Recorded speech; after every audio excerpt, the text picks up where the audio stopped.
नमस्कार, मैं विजय। आप देख रहे हैं श्री न्यूज। भारत का श्री बनने की जिस तरीके की कवायद श्री न्यूज अपने अलग अलग खबरों के जरिए कर रहा है, वैसी शायद कवायद कुछ बरस पहले प्रियंका गांधी की अपनी सियासी जमीन को तलाशने के लिए कांग्रेस कर रही होगी। आपको हर वो दिन याद होगा जब प्रियंका गांधी और राहुल गांधी के बीच में तकरार को लेकर मीडिया में खबरें छपती थी। कभी किसी ने नहीं सोचा होगा कि एक भाई बहन का प्यार किस तरीके से और कितनी अच्छी सियासी बॉन्डिंग के अलावा इमोशनल बॉन्डिंग से जुड़ा हुआ है।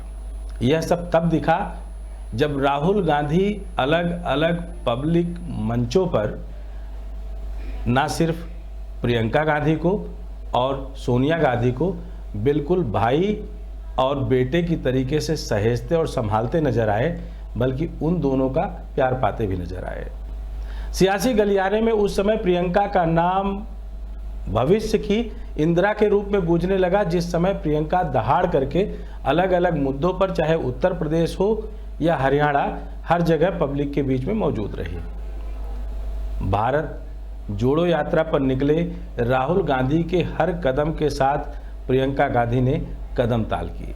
वो अलग बात है कि उससे पहले उत्तर प्रदेश के हुए आम विधानसभा चुनाव में पूरी की पूरी जिम्मेदारी लेने के बावजूद भी प्रियंका गांधी वो कुछ नहीं कर पाई जो उत्तर प्रदेश की सियासत में कांग्रेस को कर दिखाना था। उसके पीछे प्रियंका की खामी कम, कांग्रेस के जमीनी स्तर पर मौजूद कार्यकर्ताओं और कैडर की कमी की ज़्यादा वजह रही होगी। ऐसा राजनीति जानने वाले लोग ना सिर्फ मानते हैं बल्कि यह भी जानते हैं कि बेटी है, लड़ सकती है। वो वाला पूरा का पूरा जो कॉन्सेप्ट प्रियंका गांधी का अपना एक था, वो अलग अलग जगाने वाला था। वो अलग बात है कि उसको बेअसर करने के लिए कई अलग अलग तरीके के पैतरे उस समय अपनाए गए। समय बीता। एक समय ऐसा आया जब राहुल गांधी को सत्ता से दरबदर करने के लिए अलग अलग तरीके के कानूनी कार्रवाइयों के जरिए संसद से बाहर का रास्ता निकाल दिया गया। उस समय जब सड़क पर राहुल गांधी चल रहे थे तो पैरों के साथ हर कदम ताल में अगर कोई था तो प्रियंका गांधी थी। जहां एक तरफ राहुल गांधी ने भारत जोड़ो यात्रा से कन्याकुमारी से कश्मीर को पैदल नापने की कोशिश की, वहीं प्रियंका गांधी वाड्रा ने हिमाचल प्रदेश में अपनी मौजूदगी से संसार बनाने की और सरकार बनाने की पूरी कवायद की। चाहे वो प्रतिज्ञा रैली हो, चाहे वो हरियाणा की बदलाव रैली, इन सब में एक अलग तरीके का रोल प्रियंका गांधी ने निभाया। सत्ता सियासत के गलियारों में उस समय खबरें ज़्यादा ऊपर आने लगी कि आखिर राहुल गांधी की राय रैली और वायनाड की पूरी जीती हुई विरासत का असली वारिस कौन होगा। लेकिन बाद में जब प्रियंका का नाम वायनाड से आया तो यह क्लियर हो गया कि अब गांधी परिवार के दोनों लाल यानी राहुल गांधी और प्रियंका गांधी मैदान में खड़े होकर संसद की अपनी चार दीवारी में कांग्रेस की न सिर्फ आवाज को बुलंद करेंगे बल्कि नए सियासी दांव की तरफ बढ़ेंगे। जानकारों का मानना है कि प्रियंका गांधी का तौर तरीका, उनका रहन सहन, उनका दिखावा, सब कुछ उनकी अपनी दादी इंदिरा गांधी से मिलता जुलता है। और अगर वाकई इंदिरा प्रियंका में बसने लगी हैं या प्रियंका ने इंदिरा गांधी को अपने अंदर बसाने की कोशिश कर ली है, तो यकीन मानिए आने वाले समय में देश को एक नया सियासी चेहरा मिलने की पूरी गुंजाइश है। कितना, कैसे और कब तक, यह तो कांग्रेस की अपनी कवायद पर पता चलेगा। लेकिन जिस तरीके से अध्यक्ष खड़गे के अपने नेतृत्व में कांग्रेस के पूरे संगठनात्मक तरीके के साथ साथ कांग्रेस की पूरी वैल्यू को राहुल गांधी बनाने पर लगे हैं, और प्रियंका गांधी जिस तरीके से बीच बीच में उसने अपने भाषणों और अपनी मौजूदगी से धार देने की कोशिश करते हैं, यकीनन ये एक ऐसा गठजोड़ है जो भारतीय जनता पार्टी के मोदी और अमित शाह वाले गठजोड़ का काट साबित हो सकता है। लेकिन तब जब जमीन पर हर कार्यकर्ता यह मानने को तैयार हो जाए कि राहुल और प्रियंका का नेतृत्व न सिर्फ कांग्रेस को सजाने संवारने का है बल्कि संविधान की उस लड़ाई की हर एक गुहार को मजबूत करने का है, जो संविधान की किताबें लेकर भाई बहन जगह जगह घूम रहे हैं। संविधान बचाने की कवायद हो या प्रियंका की पूरी यात्रा, देखिए हमारी साथी खुशी ने पूरी तरीके से सियासी यात्रा को आपके सामने पेश किया है इस खास खबर में। मैं प्रियंका गांधी वाड्रा, जो लोकसभा की सदस्य निर्वाचित हुई हूँ,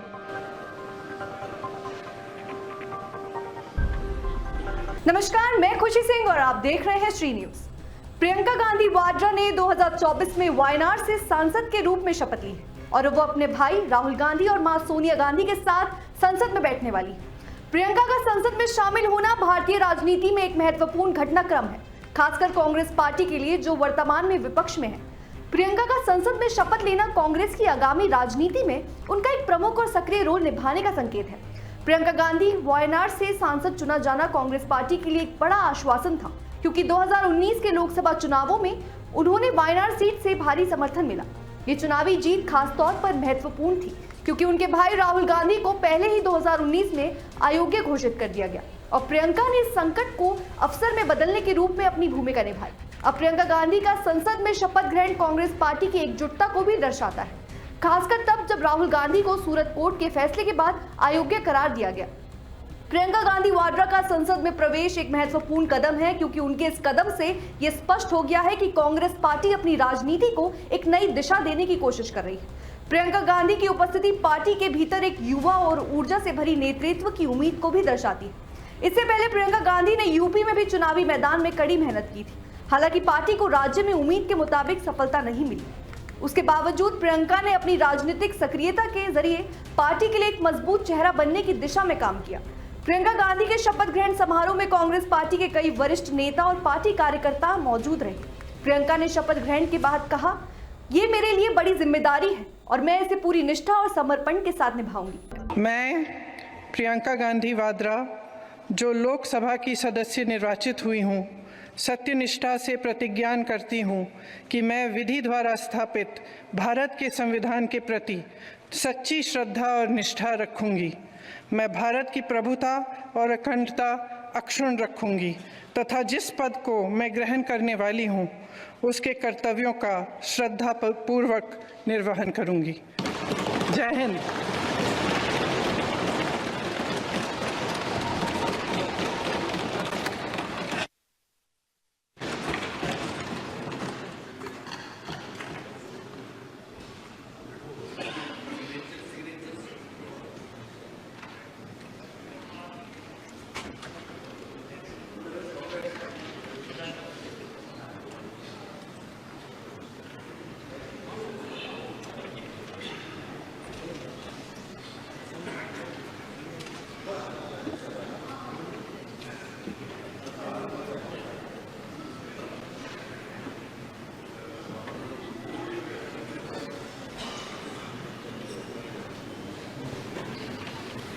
वायनाड के लोगों के विश्वास को मैं हमेशा सम्मान दूंगी और उनकी समस्याओं का समाधान करने के लिए सदन में मैं उनकी आवाज उठाऊंगी। प्रियंका गांधी का संसद में प्रवेश भारतीय राजनीति के परिप्रेक्ष्य में एक नए दौर की शुरुआत माना जा सकता है।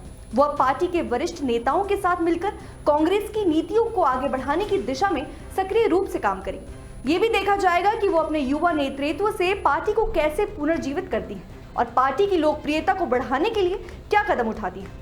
राहुल गांधी और सोनिया गांधी के साथ प्रियंका गांधी का संसद में आना कांग्रेस पार्टी के लिए एक अहम राजनीतिक संयोग है, क्योंकि पार्टी की केंद्रीय भूमिका और विपक्षी आवाज के रूप में उनकी उपस्थिति भविष्य में अधिक प्रभावशाली हो सकती है। इसके अलावा प्रियंका गांधी की संसद में मौजूदगी कांग्रेस के लिए नई ऊर्जा का स्रोत बन सकती है और इसे अपने अस्तित्व को और मजबूती से स्थापित करने के अवसर के रूप में देखा जा सकता है।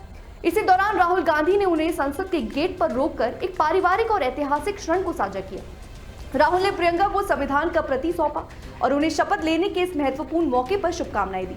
ये दृश्य कांग्रेस पार्टी के लिए एक भावुक और शक्ति से भरा क्षण था, क्योंकि प्रियंका गांधी का ये कदम पार्टी के लिए एक नई उम्मीद और दिशा का प्रतीक है।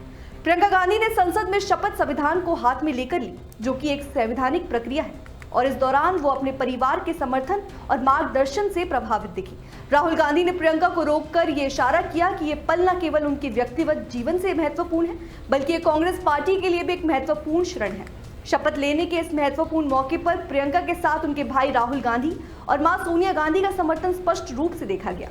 प्रियंका गांधी के शपथ ग्रहण के साथ कांग्रेस पार्टी की आगामी रणनीतियों और उनकी कार्यशैली को लेकर उत्सुकता बढ़ गई है। ये देखना दिलचस्प होगा कि प्रियंका गांधी आगामी चुनावों में पार्टी को किस तरह की दिशा देती हैं और क्या उनकी नेतृत्व में कांग्रेस सत्ता में वापसी करने में सफल होती है या नहीं।